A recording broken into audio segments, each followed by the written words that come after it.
It's Stokely from Sauce on Delay. You must, everybody's heard about what happened at the Oscars, and just give me a moment. I'm eating my breakfast at the same time. Everybody heard about what happened at the Oscars, unfortunately, but one benefit is from that it's brought attention to hair loss, it's brought attention to alopecia, and Fortune magazine wrote an article about alopecia, but it really just wrote it in perspective or in regards to African American women who experience it more due to the chemicals from hair straightening chemicals and due to tight hairstyles like braids and ponytails and stuff like that. Traction alopecia, and then you have immune type alopecia, and then you also have other form of alopecia that's caused by hot combs and things of that nature. So the reason why Black women experience that more is due to the hairstyles, and there's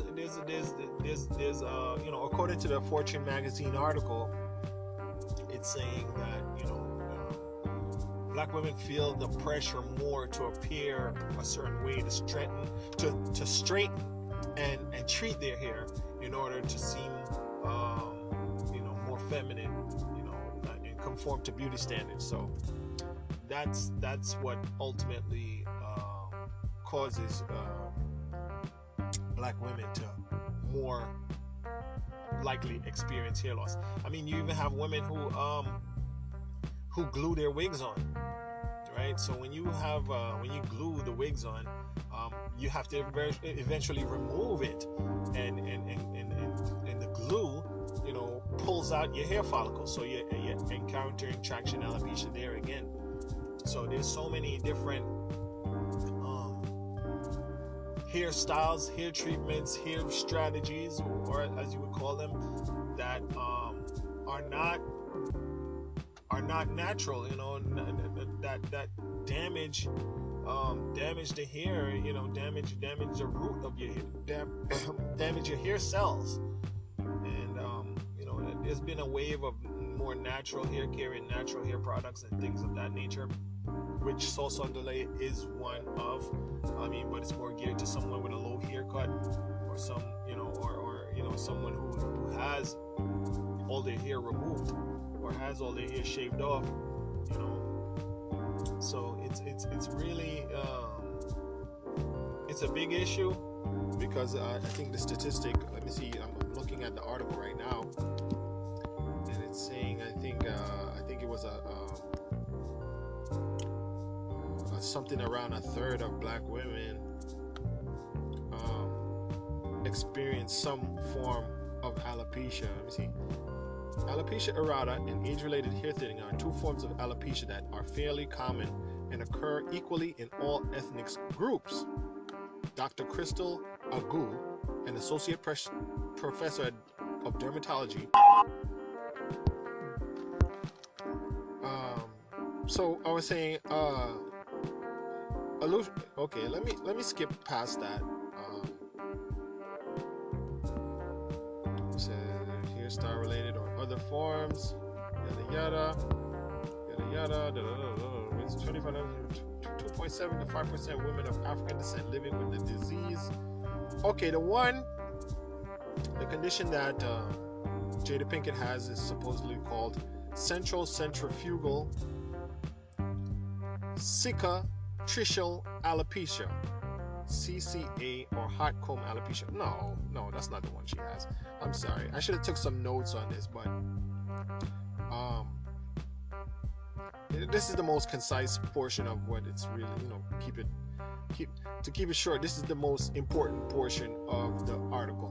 Alopecia can be a negative result of Black women over manipulating their hair in an effort to retain or get corporate job opportunities. Well, I think it's more than just corporate. It's also for just general aesthetics.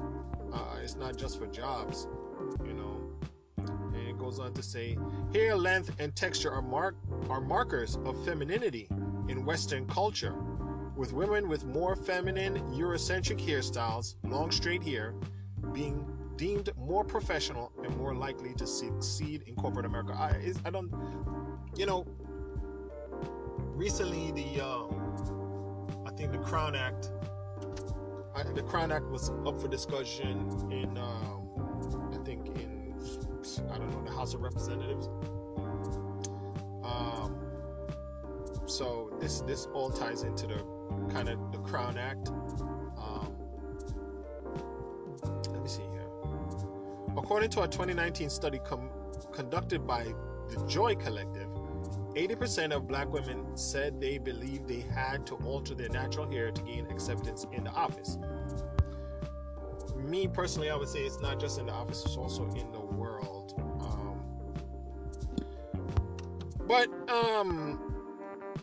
Okay, yeah, they make mention of the Crown Act here. The Crown Act, which bans hair discrimination. The idea of personal style. The idea that personal style and grooming choices have negative educational and employment consequences for black people in ways that are not consistent for white individuals is the driving force behind the Crown Act, which bans hair discrimination. Well, the article more talks about the work environment. It doesn't talk about it talks about alopecia, and it talks about the work environment because they wanted to use the Crown Act and spin it into the article, but this expands way past the Crown Act. This expands way past the workplace. This permeates every portion of society. This permeates and alopecia isn't something that's, like it said, it crosses all racial groups and demographics. Everybody experiences hair loss. We already know that 3/4 of men by the age of 50, have some form of hair loss. So, these are things that we should be concerned about. The tight hairstyles, the hot combs, the straightening, the relaxing, the chemicals, the temperature, and the tightness. We gotta let our hair grow, let it be, let it be healthy and all of these things. So, I'm all over the place, but take care of yourself, take care of your hair. It doesn't need to be pulled that tight, it doesn't need to be braided that tight. You don't need to use a relaxer. You don't need to use any kind of chemical process to modify your hair texture. I mean, you have things that are called detanglers, and they say, this helps you to manage your hair, this helps to get rid of frizz, this helps to do whatever. Each hair texture is beautiful and unique in its own way, and it's for its own purpose. So, don't hurt yourself, especially the area close to your scalp. Of course, we want a look that's consistent throughout the hair from the scalp straight down to the end of the follicle, but that may not be possible and still have a healthy head of hair, So it's if your hair is important to you, you got to take care of it, and you got to take care of your scalp. It's really all about the scalp, because the hair itself is not a living thing, really. It's just a whole bunch of keratin and all of that. But your scalp area, that part is the most important part. I've had my hair straightened once, just to even just try it, and just to have a conch, or like Malcolm X or Al Sharpton, or Little Richard, or James Brown. I think James Brown really ironed his hair, but I just wanted to see what it would look like. It did not fit me. I think I had it for 3 days, and then I washed my hair, and then it just went back. But because my hair was long at the time, but it was a cool experience. But during the process of the lady doing the straightening, she applied some petroleum jelly around the rest of my skin, just in case the chemicals burn me, because it's a high pH, it's a base, They use a high pH solution, which basically breaks down the bonds in your hair and allows it to quote unquote relax. So I did that once, and then I haven't done it since. I don't know if it negatively affected me.